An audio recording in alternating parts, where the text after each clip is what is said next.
Bienvenidos a la tertulia de educación universitaria de la Universidad Nacional Autónoma de México. Un servidor, Melchor Sánchez, les da la más cordial bienvenida y el tema de hoy es un tema muy interesante que es este asunto de lo que se llama literacidad, multiliteracidad, literacidad digital en la universidad moderna. Para ello contamos con tres invitados. En primer lugar tenemos al doctor Sergio Ibáñez, quien es investigador de tiempo completo, titular B definitivo en el Instituto de Investigaciones Filológicas de la UNAM. Realizó sus estudios de doctorado en lingüística y la maestría en lingüística hispánica en la UNAM, miembro del Sistema Nacional de Investigadores, y es tutor y profesor del programa de maestría y doctorado en lingüística de la UNAM. Da clases también en la Facultad de Filosofía y Letras de la misma universidad. Bienvenido, Sergio. Gracias por acompañarnos. Muchísimas gracias por la invitación, Melchor. Después la doctora Patricia Rosas Chávez, ella es licenciada en Derecho por la Universidad de Guadalajara, maestra en Políticas Públicas por el ITAM, doctora en Ciudad, Territorio y Sustentabilidad por la UDG, especialidad en Gestión de Ambientes Virtuales de Aprendizaje por la Universidad de Guadalajara y profesora del Centro Universitario de Ciencias Económico-Administrativas de la misma universidad. Actualmente es directora del Instituto Transdisciplinar en Literacidad de la Universidad de Guadalajara. ¿Qué tal, Pati? Melchor, muchas gracias por la invitación a estas maravillosas tertulias que está organizando la UNAM. Gracias. Y por último a la doctora Margarita Palacio Sierra. Ella obtuvo la licenciatura y maestría en Lengua y Literaturas Hispánicas en la Facultad de Filosofía y Letras de la UNAM.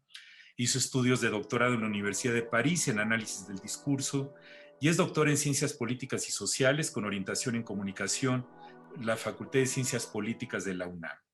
Es investigadora del Instituto de Investigaciones Filológicas y profesora de tiempo completo en la Facultad de Filosofía y Letras. Ella ha ganado el Premio Universidad Nacional en la UNAM y el reconocimiento Sor Juana Inés de la Cruz. ¿Qué tal, Margarita? Bienvenida. Pues gracias por la invitación y por la oportunidad de poder comunicar y platicar algunas cosas sobre estos temas que nos interesan. Así es, pues ya ven que todos nuestros estudiantes al ingresar a la universidad, pues al final del día son el resultado de todo un largo proceso educativo desde la educación preescolar y básica y llegan a la universidad y los profesores con mucha frecuencia nos quejamos de que no saben comunicarse por escrito, de que les faltan una serie de habilidades que deberían tener para la universidad. Nos quejamos mucho, sobre todo en el posgrado, ¿no? Yo les preguntaría primero a Sergio, ¿por qué es importante estos términos de literacidad o multiliteracidad y literacidad digital o disciplinaria en las universidades y qué tienen de nuevo, qué arrojan diferente que el alfabetismo, la alfabetización o el numeralismo? Sergio. Gracias, Melchor. Mira, yo pensaría que en primer término lo que aportaría el término de literacidad en este contexto actual es que estar alfabetizado, saber escribir y saber leer, no es solamente una cuestión meramente técnica, de efectivamente arrastrar el lápiz y saber plasmar sobre papel algunos signos y de saber interpretarlos a la hora de leer, sino es una capacidad o una suma de capacidades muy amplia que más bien permite generar sentido, valga la redundancia, en sentido amplio. Es decir, en realidad la literacidad nos remite al proceso general de interpretar y de sacar sentido a través de la interacción con textos, pensando que la realidad actual es multitextual. Y pensando que de hecho, en términos de Cassirer, por ejemplo, el hombre es básicamente un animal simbólico y la realidad es una realidad que se presenta como texto. Entonces, más allá del dominio de una habilidad que es muy importante, la de saber escribir y la de saber leer, realmente la literacidad nos remite a la idea del hombre inmerso como un hombre simbólico en el proceso de textualidad, que sería como una cuestión mucho más amplia, donde hay que saber la técnica. En el mundo actual habría que pensar en la introducción de todos los media, sobre todo el mundo digital, Y hay que saber manejar los medios digitales, pero no solamente es conocer la parte técnica, sino es integrar la parte simbólica, de interpretar adecuadamente lo que simboliza la textualidad en nuestra vida, en nuestro contexto social y en nuestros procesos individuales, sobre todo en el proceso de educación, por ejemplo. Muchas gracias, Sergio. Pues, Patti, ¿qué podrías agregar? ¿Qué son todas estas palabras?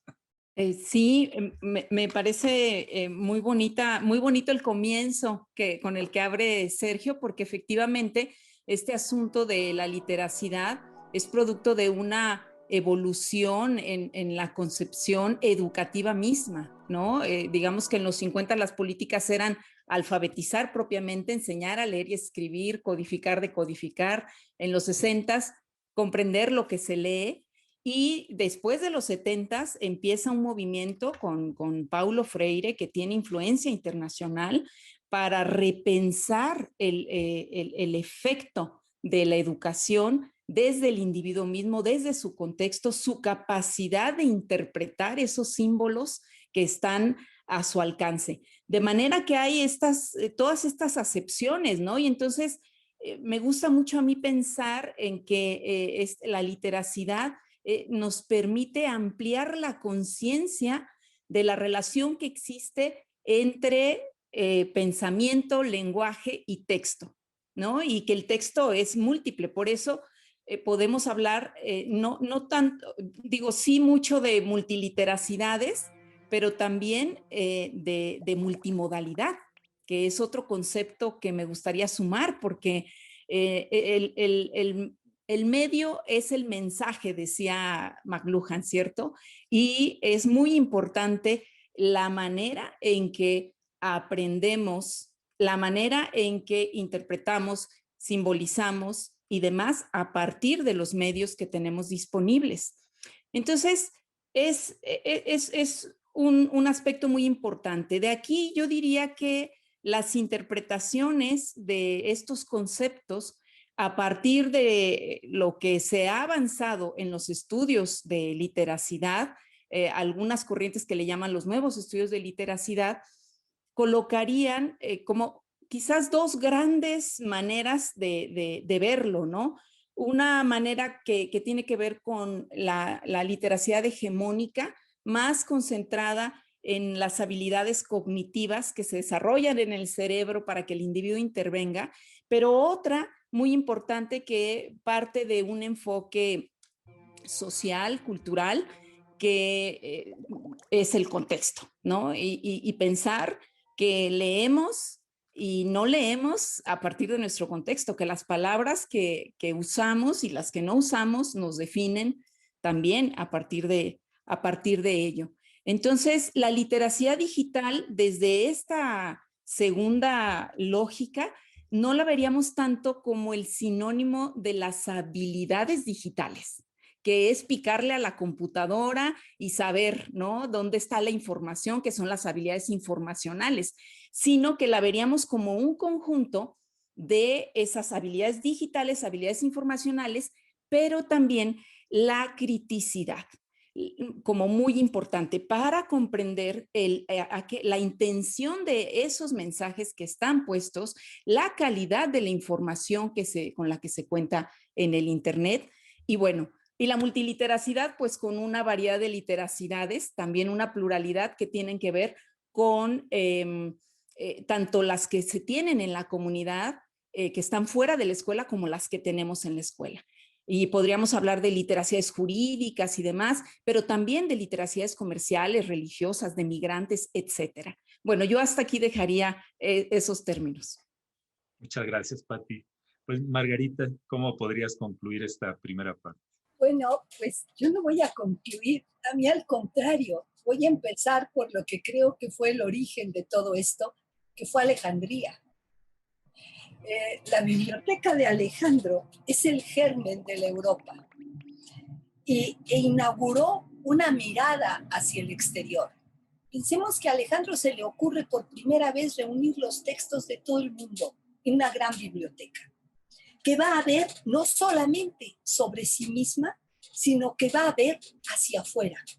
estos filósofos estoicos se atrevieron a enseñar por primera vez a toda comunidad, sin fronteras. Es lo primero, es extraordinario. Pensemos en los siglos, estamos hablando del siglo III, V antes de Cristo, y por primera vez se abre. Ahí está el principio de pluralidad y multivisión, que en rigor es lo que rige la literacidad.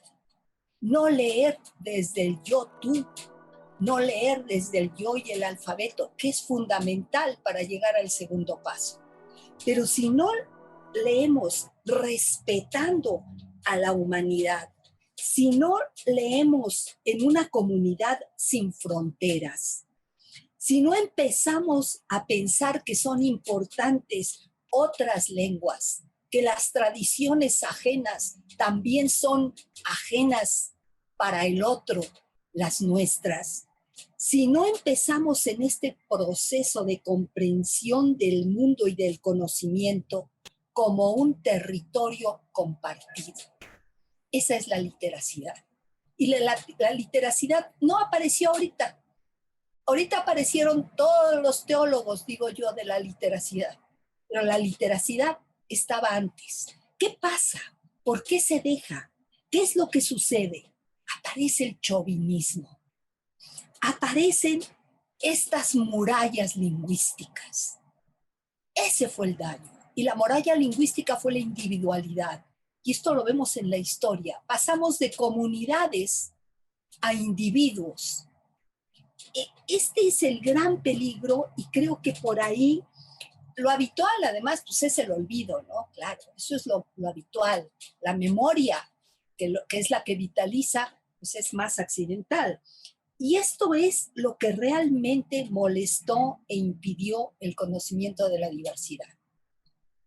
Yo no me extiendo más, pero creo que por aquí está la literacidad, por aquí está el valor de la literacidad, aquí está romper la diversidad étnica y lingüística, empezar a crear una realidad global, olvidarnos del localismo.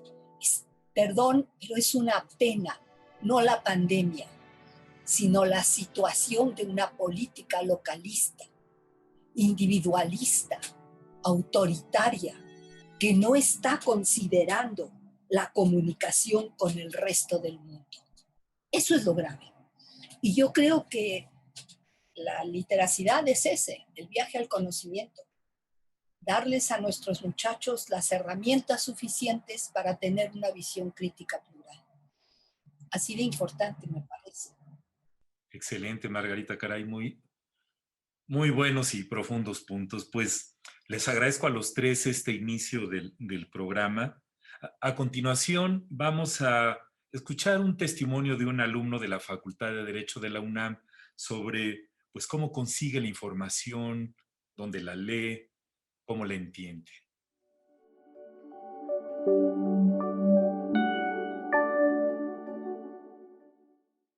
Sí, mi información yo la obtengo de distintos medios. Sí, leyendo, mis maestros han sido gran fuente de mi inspiración porque ellos me han recomendado muy buenos libros. O sea que en cuestión yo leo y busco la información con base en lo que yo decido investigar y con base en lo que mis maestros y las personas a mi alrededor me recomienden. Ejemplo, yo que estudio Derecho, los libros de la índole jurídica son perfectos, pero por ejemplo a mí me gusta muchísimo lo que son los textos que hablan de ciencia, ¿sí? Los libros de ciencia, ¿sí? Así que yo creo que eso es vital cuando yo elijo un libro, y no solo yo, sino todas las personas. Tenemos que buscar algo que sepamos que nos gusta y que nos apasione, ¿sí? Porque creo que es vital cuando las personas leemos un libro. Ahora bien, las estrategias que yo utilizo para concluirlo es la constancia, y yo creo que la constancia es la base de todo. No le voy a decir a un niño, por ejemplo, de primaria que lea Los Miserables, ¿sí? Yo pienso que también tenemos que empezar a leer con lecturas que sean cortas y amenas, que nos hagan pasar un buen rato y que no se nos hagan tediosas, por supuesto. Yo creo que el principal obstáculo es la falta de motivación, porque En estos momentos creo que todos los universitarios lo que más anhelamos es pisar nuestro campus, estar en nuestras facultades. Pero el hecho de abrazarnos, de platicar, nos hace ser humanos. Y estar tan distanciados creo que nos está pegando no solo en lo psicológico, sino también en lo físico. Porque personalmente su servidor y muchos de mis amigos, amigas, a veces nos despertamos sin ganas porque precisamente ello, queremos estar en nuestras aulas, queremos estar en nuestro caso en ciudad universitaria, porque también además de adquirir el conocimiento, pienso que estar en nuestro plantel, estar con nuestros amigos, con nuestros maestros, nos da una gran fuente de motivación y de inspiración para continuar y seguir adelante todos los días.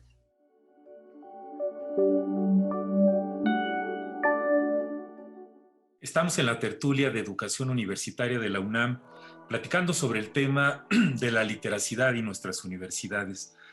La pandemia ha complicado la vida de todos, como ya sabemos, y ha incrementado esto que le llamamos la brecha digital, la brecha socioeconómica, y hay muchos investigadores que dicen que vamos a caer en un profundo pozo de disminución de conocimiento y de literacidad. Pues quisiera preguntarles primero a Margarita, ¿qué opinan de los efectos de la pandemia en la literacidad de los estudiantes y docentes? Y ya en el siguiente bloque veremos algunas estrategias de respuestas. Margarita. Bueno, pues lo primero que hizo la pandemia fue descubrir todos nuestros problemas y aquello que habíamos olvidado y no habíamos querido o sabido enfrentar. Yo recuerdo que Jacques Perret, un profesor de la Sorbona allá por 1955, cuando apareció las primeras computadoras de IBM, propuso que se sustituyera el término computer por el término ordinateur. La razón no era poca. El término computer implica el hecho de calcular, el hecho numérico, mientras que ordenador refiere precisamente a la función, a este acto, que es mucho más importante. El ordenador lo que viene a hacer es una función decisiva en nuestra vida, porque ordena datos, ordena cosas. Creo que el primer problema serio que planteó el hecho de tener que estar tanto tiempo frente a esta máquina, que es nuestro único punto de contacto salvo con el otro, es precisamente que nuestra vida no está ordenada así. Nuestra vida estaba ordenada de otra manera. Nuestra vida, como acaba de decir este chico, me encantó, el estudiante de la Facultad de Derecho, me levanto y ¿para qué? Lo que yo hacía era ir a la universidad. No, tenemos que volver a reordenar la vida. Nuestros muchachos, y en una pequeña encuesta que hice hace no más de mes y medio, los muchachos dicen que no pueden organizarse. ¿Qué es organizar? Mi vida está fracturado porque ya no es como era.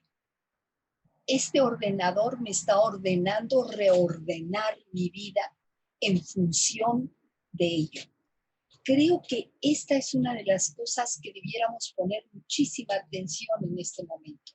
Cómo a estos chicos, incluso a nosotros mismos, vamos a tener que, en un lapso breve, y ahorita ya es más largo, por eso vamos mejor, pero al principio era terrible. Los muchachos no sabían, se hacían bolas, no mandaban los trabajos, y no porque no manejaran la computadora, la manejaban, pero que no manejaban era su propia vida.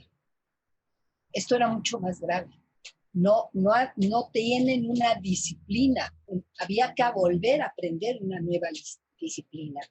En esta historia de las peripecias tecnológicas, aquellos que se resistían hoy están inmersos, no tienen otra posibilidad.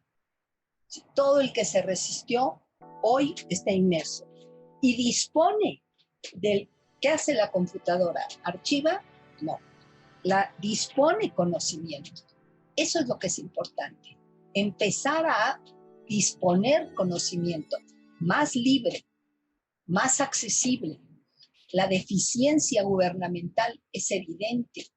¿Por qué? Porque los muchachos se quejan de que el internet es malo, les cuesta, se interrumpe. Ahí había una deficiencia oficial. ¿Cuál fue la deficiencia académica? No haberle dado la importancia suficiente a esta comunicación a distancia.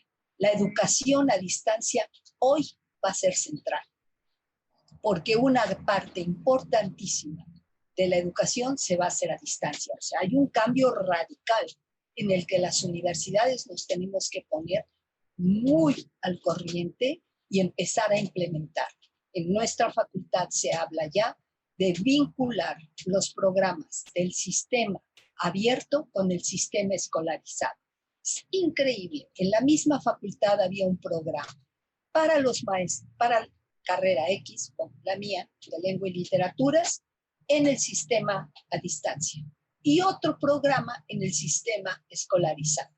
Un absurdo de todos los absurdos. Debe ser el mismo para que los muchachos puedan transitar. Hoy se puso en evidencia.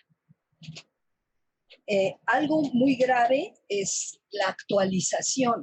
La actualización ha organizado o ha, pues sí, ¿por qué no? Organizado o ha propiciado una nueva conversación polifónica que ahora sí va a ser infinita. Estamos realizando congresos e invitando gente muy valiosa a impartir 20 minutos, una hora en nuestros seminarios de cursos regulares. Esto es una maravilla. ¿Qué es lo que nos falta? Toda la implementación tecnológica desde el sistema de gobierno y ahora el sistema de universidades. No lo veo negativo, lo veo difícil. Es un reto. Difícil, ¿verdad? Un gran reto. Muy bien, Margarita, muchas gracias. Pues, Pati, ¿qué agregarías a estos efectos de la pandemia en la literacidad? Sí, bueno, en principio me iría a un nivel más micro de las literacidades digitales y la multiliteracidad y la multimodalidad para darnos cuenta más bien nos dimos cuenta de que teníamos muchas ignorancias, ¿no? No solamente en cuanto a habilidades digitales, sino también la ausencia de formación para un pensamiento crítico y creativo. Hicimos conciencia también de las brechas económica, digital, cognitiva y humana también que existe. Este saber del estrés que están viviendo estudiantes y profesores, que todo lo estamos viviendo por la alteración de hábitos, es algo de lo que no acostumbrábamos a hablar, ¿no? Como que las emociones no se trataban en las aulas, como que eso no correspondía. Y eso es un poco contradictorio con la literacidad, ¿no? Porque justo hay investigadores que se han dedicado a indagar qué viene de las cartas. ¿Por qué en la comunicación que se da en una carta encuentras la posibilidad de motivación y de expresión y de lectura, ¿no? Entonces, ahí tenemos que hacer conciencia también de que no hemos desarrollado ni la multiliteracidad ni la multimodalidad, que nos hemos concentrado en la cultura escrita y que privilegiamos principalmente la lectura, no tanto la escritura, ¿no? Pero sí tenemos ambas, pero no pensamos en formar para la imagen, no pensamos en formar para otro tipo de literacidades que son importantes para los estudiantes, como este joven que expresaba que le interesa la ciencia. Bueno, no hemos formado en la educación para estas literacidades y nos damos cuenta cuando vemos las reacciones de la población ante la pandemia. ¿Usamos o no usamos la mascarilla? ¿No? El debate de quiénes sí, quiénes no, que sí. ¿Cómo prevalece todavía el pensamiento mágico? Las vacunas, pues se piensa como por una cuestión de afiliación dogmática. Yo quiero la AstraZeneca, yo quiero la Sputnik, yo quiero la Pfizer, yo quiero la Moderna, pero no hay un no hay un conocimiento, bueno, ni siquiera hay vacunas, pero no hay ni siquiera un conocimiento de las características de estas vacunas. Entonces, es importante, la pandemia nos trae también la conciencia del crack que viene en las universidades, porque si no somos útiles los profesores ya en cuanto a provisión de contenidos, porque estos abundan en la web. Si no somos útiles para las certificaciones, porque ahora las contrataciones se están dando por portafolio y por internet, simplemente ven tu trabajo y te contratan o no, sin importar ni siquiera la nacionalidad, ¿no? Si ya la universidad no es importante como espacio de socialización, donde se reúnen estos jóvenes a mirarse, a abrazarse, a parlotear, a divertirse también, socializar, que es tan importante. Si ya la universidad tampoco va a ser el espacio de crecimiento intelectual y humano, entonces, ¿qué nos queda? O sea, tenemos que reflexionar ampliamente en este aspecto, porque estas son las nuevas literacidades. Decía Margarita que lo habitual es el olvido y también agregaría yo la falta de la apropiación de nuestra herencia cultural. Saber de dónde venimos y lo mejor que hemos recibido, tomarlo, pero también hacer una traición amorosa de esa herencia para cambiar aquello que no nos sirvió y plantear nuestras improntas, hacer desde nuevas perspectivas. Pero, ¿dónde están los espacios de este tipo de diálogos, de este tipo de razonamientos, si todo el tiempo estamos con las prisas, con el programa que se tiene que cumplir y con la masificación también, que no nos permite a veces interactuar uno a uno con nuestros estudiantes? Entonces, el fenómeno es complejo, pero pues hay mucho que hacer. Y hay buenos ejemplos también de lo que se puede hacer al respecto. Yo hasta aquí lo dejo por ahora. Muchas gracias, Pati. Sí, en efecto, y la literacidad, pues también tiene que ver con el éxito, no nada más académico, ¿no? Sino el éxito en el trabajo, el éxito en la vida. Hay una serie de cosas que podemos discutir sobre todos estos temas. Regresaremos con Sergio en el siguiente bloque.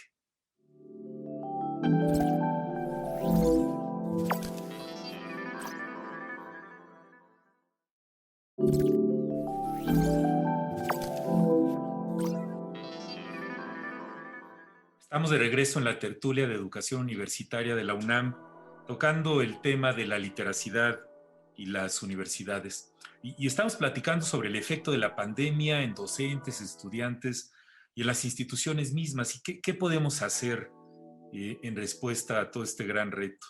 Sergio, retomamos entonces el diálogo contigo. Y mira, yo creo que la situación actual no ha hecho más que radicalizar algo que ya estaba en puerta, que básicamente es la emergencia de esta sociedad digital, lo que McLuhan desde los años 60 llamaba la aldea global, el hecho de que estamos interconectados y que hace sentido completamente con la idea de literacidad, con la idea de texto, de textualidad, en el sentido que estamos integrados con el todo. Y yo retomaría esta vertiente de la definición de literacidad, que sigue estando vigente a pesar del salto que tenemos que dar hacia la nueva realidad digital. La literacidad, como mencionaba Margarita, está desde el principio. En el sentido simbólico amplio, digamos, semiótico, desde la semiótica, la literacidad sería la capacidad de estar integrados como individuos en nuestro entorno, en la multiliteracidad, en el sentido de saber enfrentarnos con diferente tipo de información, con diferente tipo de conocimientos y saberes e integrarlos en nuestra vida de manera útil, de manera práctica. Y esto ha sido un reto siempre para el ser humano, el hecho de saber darnos sentido como individuos en nuestro mundo social en las diferentes áreas, porque somos multidimensionales como seres humanos. Tenemos que lidiar con nuestra familia, tenemos que lidiar con nuestros trabajos, con grupos de amigos, con diferentes tipos de ámbitos en los que tenemos que dar sentido simbólicamente. Y literacidad se trata de dar sentido.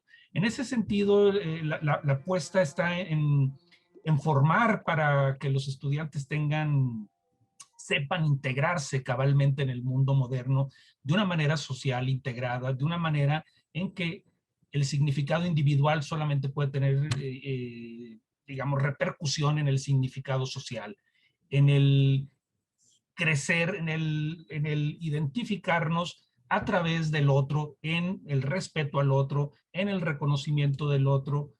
Y de alguna manera esto va a seguir vigente, nada más que ahora se suma la parte, digamos, de la de la multimedia, que sería el otro aspecto que bien separó Patti, en el sentido de que una cosa es la cuestión del medio, y el medio ya se nos vino encima. Ya básicamente vamos a tener que vivir en este ambiente digital y tenemos que seguir dando sentido a nuestras vidas, a nuestras actividades, a nuestro proceso, a nuestros procesos de enseñanza, a nuestros procesos educativos a través de este nuevo medio. Pero no se trata nada más de capacitarnos para saber manejar diferentes tipos de programas, para ser duchos, saber navegar en la red, sino se trata de encontrar una nueva forma de simbolizarnos en esta nueva realidad, en la realidad en la que a lo mejor ya no estamos en contacto tan cercano, a lo mejor por un tiempo, a lo mejor esto va para largo y necesitamos volver a aprender a simbolizarnos como individuos en nuestras casas a través de una máquina, pero donde sabemos que el otro es el que cuenta, que no podemos vivir de alguna manera segmentados, sesgados, sino de alguna manera buscar nuevas formas de relacionarnos con los demás. Y creo que eso va a ser fundamental en esta nueva realidad. Muy bien, Sergio. Pues, Patti. Bueno, yo diría que hay cosas que hacer a diferentes niveles, ¿no? Si nos vamos al nivel macro de la política pública, pues bueno, es sumamente importante la inversión en educación, en ciencia y en tecnología. Esto es algo que a lo mejor suena trillado, pero que es indispensable de cara a lo que está pasando en este momento en nuestro país. Creo que la manera en que las autoridades han planteado la política educativa refleja que estamos muy lejos de este entendimiento de literacidad maravilloso que planteó Margarita, que planteó también Sergio. Y bueno, es muy importante por eso que se insista desde las aulas en esta valentía como valor que se tiene que desarrollar de expresar lo que no está bien, lo que socialmente va a dañar, porque son años de atraso escolar lo que va a representar la pandemia. Sumados a los dos que ya había calculado la OCDE por los resultados de PISA, ¿no? Entonces, la catástrofe pues es mayúscula, ¿no? Entonces, se tiene que invertir en eso, dar acceso a los libros es otra de las cuestiones fundamentales. Pero también a nivel meso diríamos que las universidades y las preparatorias también tienen que pensar en currículums que trabajen la literacidad a lo largo del currículum. No esta fragmentación que seguimos encontrando y que pensamos que con un curso de redacción ya se resolvió que van a poder entender bien y a leer bien y a escribir, ¿no? Tiene que ser algo que motive la transdisciplina, la solución de problemas, basado en cuestiones que motiven el ansia de conocimiento. A nivel micro, también los profesores pueden insistir en fomentar, los propios profesores, tenemos que insistir en seguir fomentando, desarrollando nuestro pensamiento crítico y creativo. Tenemos que seguir leyendo, escribiendo, haciendo escucha activa. Es muy importante escuchar a nuestros estudiantes y a los autores que leemos y demás. Socializar la lectura. Ya lo decía este joven de Derecho, yo leo lo que me comparten mis maestros. Entonces, si socialmente no le damos importancia a la lectura, ¿cómo pretendemos que haya buenos resultados en la lectura? Digamos, al nivel más básico de la literacidad, ¿no? ¿Cómo pretendemos? Bueno, el arte, en fin, todo esto socializarlo. Y por otro lado, una pequeña nota sobre esto que mencionabas de la lectura en medios impresos o digitales. Bueno, ya hay muchos estudios, es un tema muy grande. Nada más digo brevemente que las encuestas que hemos hecho nosotros en la UDG con nuestros jóvenes indican la necesidad de continuar con libros impresos, es decir, no se acaba el libro impreso, sigue siendo muy necesario por diversas razones, pero una de ellas muy importante es que la lectura en medios digitales los distrae mucho, les resta concentración, ¿no? Entonces, hasta aquí lo dejo para no exceder el tiempo. Gracias. Bueno, Margarita, ¿qué más nos dirías del tema?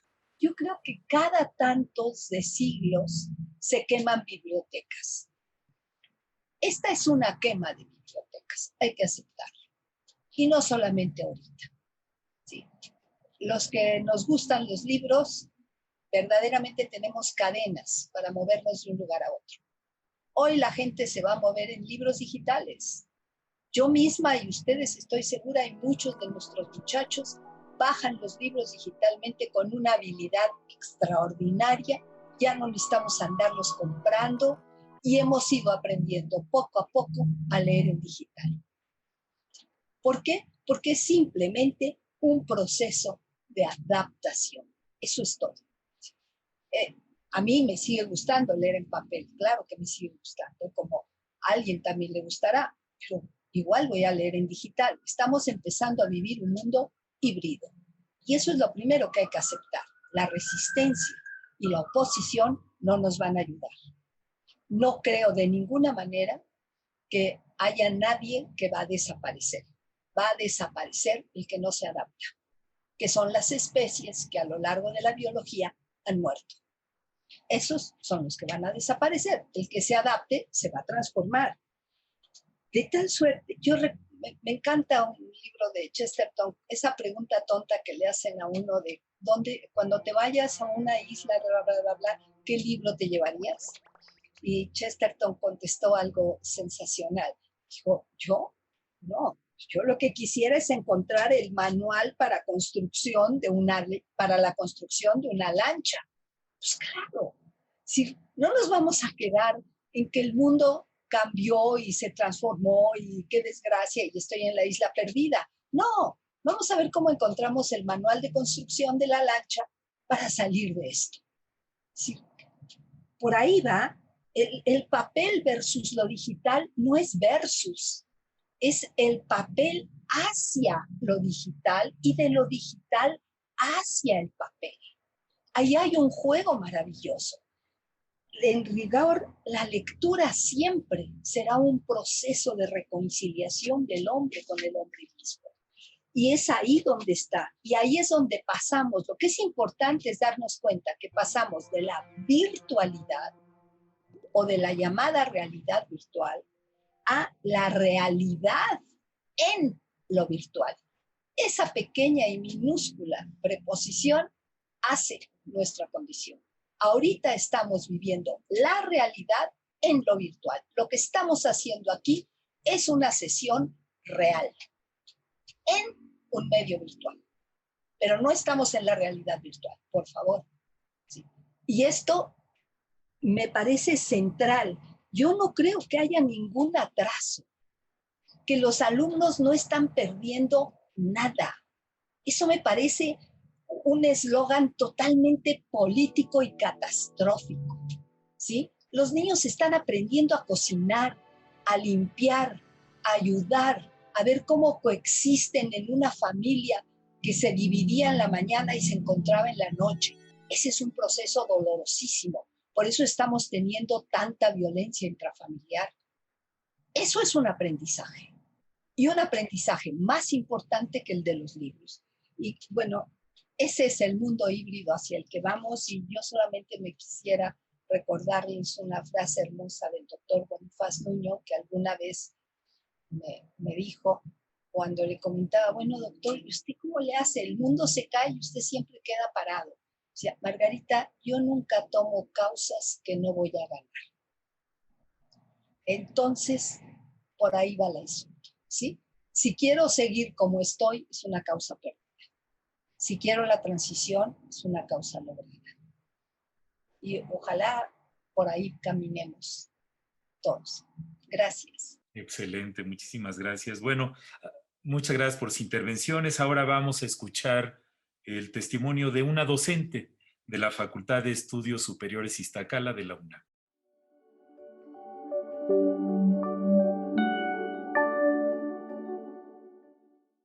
Considero que frente a la creación y aplicación de nuevas herramientas educativas como los sistemas, plataformas y recursos tecnológicos, entre otros, la literacidad digital debe seguir siendo promovida, por supuesto, con el seguimiento y atención de las dimensiones, de todas las dimensiones que abarca, porque no solo es acceder a la información, es saber elegirla entre tantas propuestas que se pueden encontrar, además de saber utilizar los dispositivos y programas que hoy por hoy están a nuestro alcance para aprender, para comunicarnos y para acercarnos a la cultura.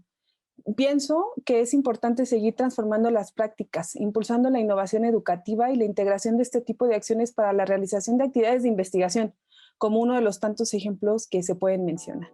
Busco la generación de pensamiento crítico. Les detallo casos clínicos. Nosotros, por estar trabajando en el área de la salud, en la carrera de cirujano dentista, busco, aparte de detallarles los casos, les sugiero y les presento preguntas detonantes para que identifiquen posibles respuestas, propongan la mejor solución, después se analiza con el grupo para buscar llegar a la solución más efectiva. También me gusta integrar diferentes elementos, plataformas y estrategias atractivas para la presentación de los contenidos y a su vez para la elaboración y desarrollo de distintas actividades en donde participan y cada estudiante se vuelve protagonista, trabajando de manera colaborativa, ya sea en pequeños grupos o en actividades individuales.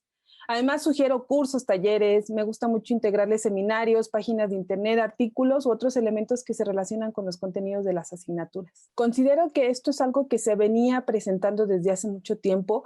Desde mi parecer, solamente había que reconocer el término que hoy por hoy conocemos como literacidad digital, pero es algo que se ha realizado desde ya hace algunos años. Los estudiantes y nosotros como profesores hemos estado trabajando con las herramientas, las plataformas, con los sistemas. Sabemos buscar la información, sabemos seleccionarla y pues por supuesto que este es digámoslo, el pequeño avance o el pequeño alcance de un avance tan grande que tenemos en este mundo digital.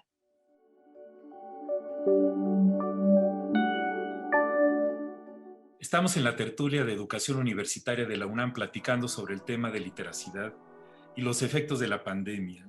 En este último bloque de reflexiones finales, por ahí hay una frase de Mark Twain que decía que el hombre que no lee no tiene ventajas sobre el hombre que no puede leer.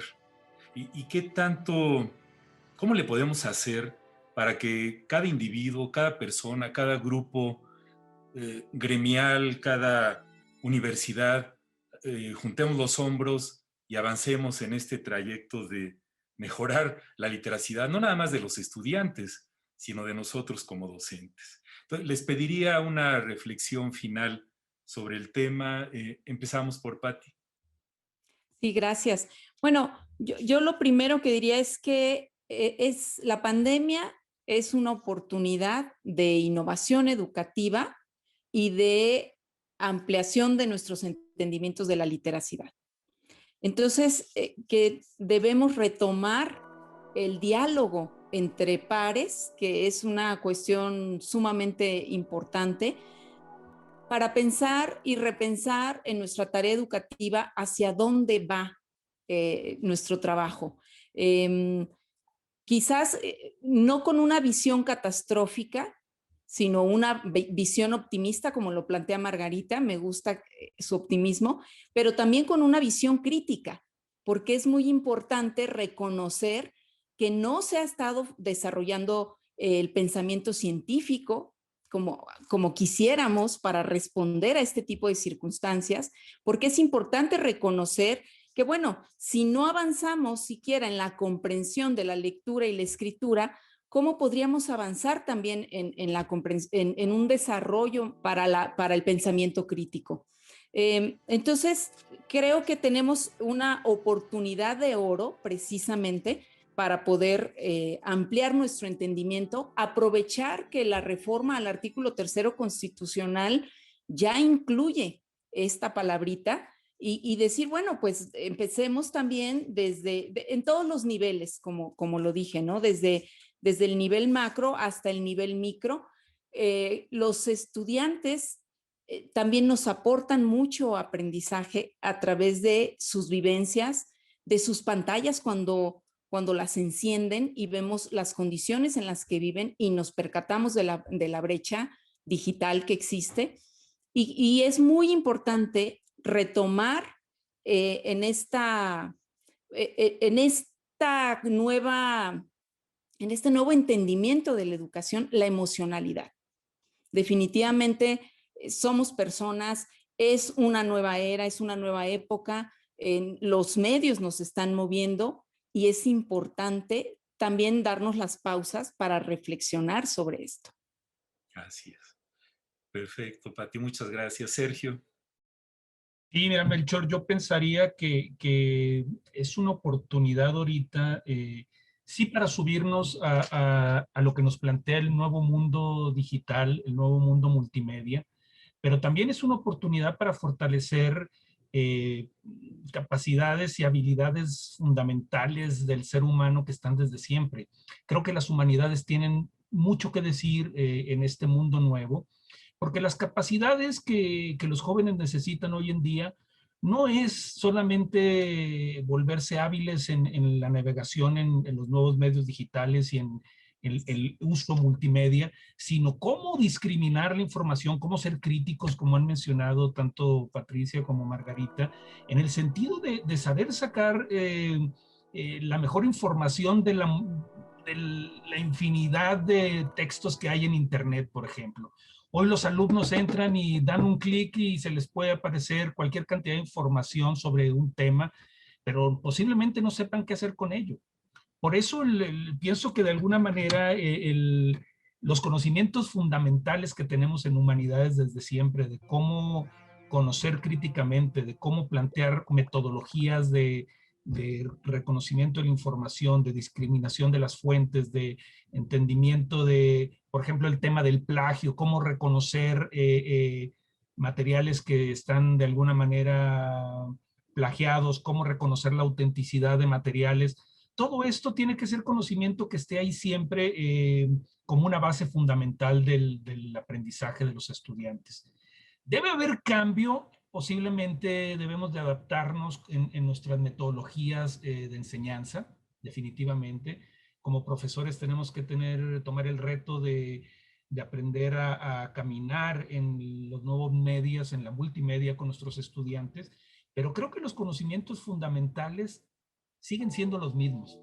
Cómo plantarse como ser humano ante la realidad multitextual en la que operamos hoy en día. Cómo sacar sentido de lo que nos toca, digamos, aprender cada día, cómo integrarnos a la vida personal y traducirlo en conocimiento operativo, cómo comunicar ese conocimiento. Y la capa digamos, tecnológica, pues está ahí, pero yo creo que tenemos que, al mismo tiempo, ir hacia adelante, reforzar las raíces del conocimiento humanístico que siempre ha estado ahí, de reconocernos como seres simbólicos en plenitud. Creo que por ahí es la cosa. Mil gracias. Margarita, un último comentario. Bueno, pues yo quisiera cerrar nada más muy brevemente con 3 puntos. El primero es que ya sea en línea, virtualmente, o ya sea presencialmente, hay un toque fundamental que coincide y son los narradores orales. Finalmente, lo que hemos perdido en lo presencial es al narrador oral, al narrador físico, al que encontramos todos los días. Entonces, ese es el que hay que volver a encontrar a través de la realidad en lo virtual. Y no es un reto, sí, pero no es tan obsoleto ni tan imposible. Ha sucedido en otros cambios importantes que hemos pasado de un medio tecnológico a otro. Había quien decía que aparecida la escritura, la oralidad desaparecía. Pregúntenle a Rulfo. Sí, por Dios, la oralidad del Rulfo está evidente. Entonces, no, la oralidad seguirá. Lo que pasa es que efectivamente la facilidad de preservación de la cultura a través del grafo es mayor. ¿Sí? La oralidad es más volátil. Y no crean que el gran reto no va a ser otro, que es el que yo veo. ¿Qué pasa cuando todo nuestro archivo ordenado se encuentra literalmente en una nube y de repente la nube eclipsa? Esa es una preocupación mayor que la de lo presencial, al menos para mí en este momento. Los sistemas de la ingeniería no nos están dando la seguridad de que nuestros archivos guardados permanezcan. Están más volátiles que la biblioteca quemada 3 veces de Alejandría. Entonces, cuidado. Ese sí es un punto y ese sí es un reto tecnológico. El otro es un reto político. El reto político es aquellos países que efectivamente van a estar a la vanguardia son aquellos que pongan atención a los medios digitales, indiscutiblemente. Mientras se siga creyendo que la ciencia y la tecnología, y lo digo por lo que pasa en nuestro país, son obsoletos, los únicos obsoletos son ellos. Si no se atiende desde el punto de vista político, no va a pasar nada grave, simplemente te retrasas y ya, vendrá otro que nos adelante. Tampoco es tan grave. Y desde el punto de vista social y educativo en consecuencia, porque la educación es parte de la sociedad, es un gran avance. Es un gran avance y la pandemia vino a ayudarnos a empujar y a hacer conciencia de nuestro atraso, de nuestra deficiencia y de nuestras enormes posibilidades. Todos estamos aprendiendo a manejar de maneras más dinámicas este acercamiento. Y finalmente, creo que hoy con todas las redes y las formas digitales, estamos llegando a un punto maravilloso. Todas estas formas digitales, todos mis colegas y yo misma estamos haciendo análisis en discurso de redes. ¿Qué es eso? Son documentos de nuestro alter ego. Es decir, estamos viendo una polifonía de voces en las redes que no teníamos ni en Radio Pasillo de nuestras facultades. Y esto es muy importante. Ahí se genera el pensamiento crítico, en la oposición, no en la coincidencia. Se equivocan los dictadores que creen que en la coincidencia progresa. Progresan ellos, pero no progresa la sociedad. No puede haber democracia sin oposición. Y por eso es tan importante este camino polifónico a través de las redes. Y nuestros muchachos están más metidos que todos nosotros. Ahí están construyendo un pensamiento crítico. Así Ojalá es, Margarita. no me equivoque. Caray, muchísimas gracias por tus pensamientos. Yo creo que el asunto de la literacidad tiene tantísimas aristas. Se me ocurre ahorita también la literacidad en salud tan importante en la época actual. Pero me encanta tu optimismo. Yo creo que, como decía Alicia en El País de las Maravillas, no tiene utilidad volver al ayer, porque entonces era una persona distinta. Y hoy todos somos personas distintas y tenemos tantos retos y tantas cosas interesantes que hacer. Y pues aprendí muchos de ustedes. Es muy estimulante escuchar a personas como ustedes en temas tan importantes para la sociedad.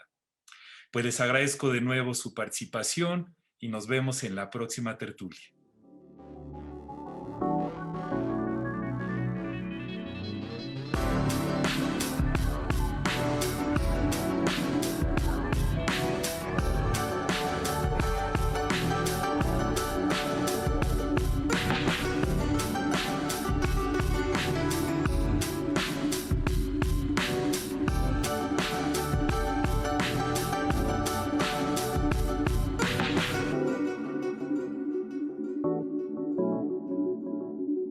Gracias.